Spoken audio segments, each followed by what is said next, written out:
Hi guys! This is your writer Kay nagbabalik. Welcome to my special episode of Kay in Bulacan. As promised from Tita Mama, sinama niya ako dito sa kanila sa Bulacan. Mahaba-haba ring biyahe to mga kagulong. At dahil nga day off ko, ayoko na mag-drive. Kaya umarkila ko ng gwapong masungit na driver. Charing. Pero alam nyo guys, sobra parang nakakainip maging backride. Pero at least, na-enjoy ko yung tanawin at na-video ko pa. Nagpagas na nga muna kami at baka hindi kami umabot sa Padoroonan.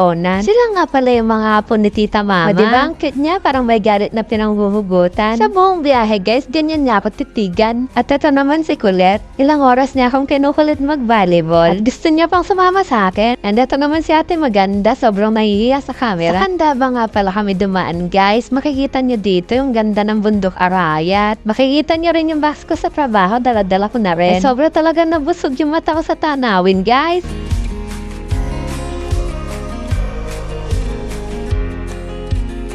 At tignan nyo nga naka-uniform pa ako ng Atad Patrol. Wala lang, komportable lang kasing isuot eh. Ano ba kasing deliver mo dyan? Gusto ko na nga sigawan yung nandun sa bundok kaya kuya, yung parcel mo nandito na. Dala-dala ng isang marikit na diwatang maganda. Manahimik ka, maiuntog kita. Ito nga pala yung bahay nila Tita Mama dito sa Bulacan. Talagang makikita mo yung view sa likod. Puro bulubundukin guys. Sobrang payak pero sobrang ganda nga ng lugar nila. Alam niyo yung nakakabigla.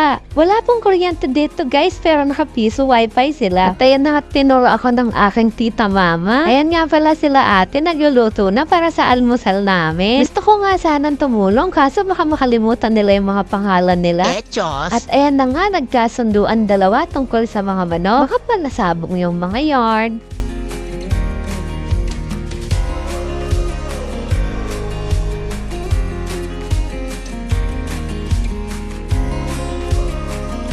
Niyaya nga pala ako ni Mama sa kubo nila. Tambayan nga lang daw nila to at walang tumitira. Itabi mo ma, ako na yung titira. Pangarap ko kaya magkaganitong lupa at bahay sa probinsya. Yung mag-aalaga ka lang ng manok, bibe, baboy at kung ano-ano pa. Tapos tanim-tanim lang ng pechay, okra at kung ano-anong klase ng gulay at prutas. Tita Mama, yung Lady Rider Kay mo, ampunin mo na. Promise, magiging mabait ako pag dito ako tumira. Ang saya nga ng pamilya nila eh.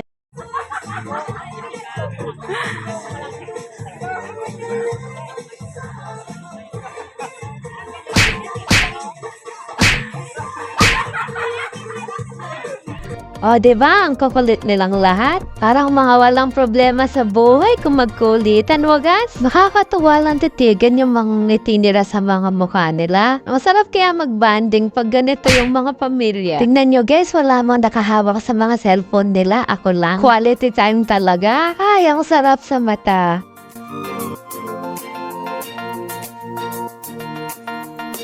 Heto nga't nag-almusal na kami, napakasarap. Sobrang simple lang ng mga nasa hapagkainan pero talagang mabubusog ka sa sarap guys. Iba talaga pag probinsya. At heto na naman nga si Kulit, nangungulit na naman. Sabi ko nga sa kanya, isasama ko siya basta magkasya sa dun sa Atad Patrol ba. At ayan na nga kami guys, nagkakwentuhan lang dito about sa mga lupain. Malay natin diba makabili ako ng lupa dito. Pero syempre, unahin ko na muna yung spill up ko. Yun pa nga lang, hindi na kaya ng budget ko. After nga doon sa bahay nila Tita Mama ay nagpaalam na kami. Thank you so much talaga Tita Mama. You're the best po. Love you. Balak nga namin kasi mag-swimming sa pool sa may Nueva Ecija. Gustong gusto talaga namin. Kaso yung motor hindi niya kinaya. Lahat ng dinadaanan namin sobrang tatarek at sobrang lalalim. Okay lang sana kung ganito yung daan eh. Matigas at sementado pa. Kaso pagdating sa gitnang dulo, nga puro rough road na, mabato, matarik pa. Kaya yung makina ni Hetero sumiiyak na. Ikaw ba? Saan naabot ang Mio mo? Ang sabi ni Kuya ay malapit lang. Nangangalahati pa lang pala kami. Mas delikado pa pala kung dediretsuin namin. Kasi daw, gulong na lang daw yung kakasya sa bangin. Kaya napag-isipan na lang namin bumalik kasi hindi na talaga kaya. Kami kaya pa pero yung motor hindi na. Buti na lang talaga professional tong driver na nasa haba ko at gwapo pa. Baka Jerby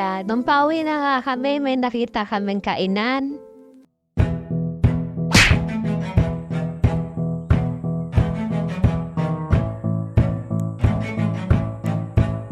Sobrang dami nga ng mga rebulto dito guys. May malalaki pa sa taas kasi hindi na kami nakapunta kasi sobrang init.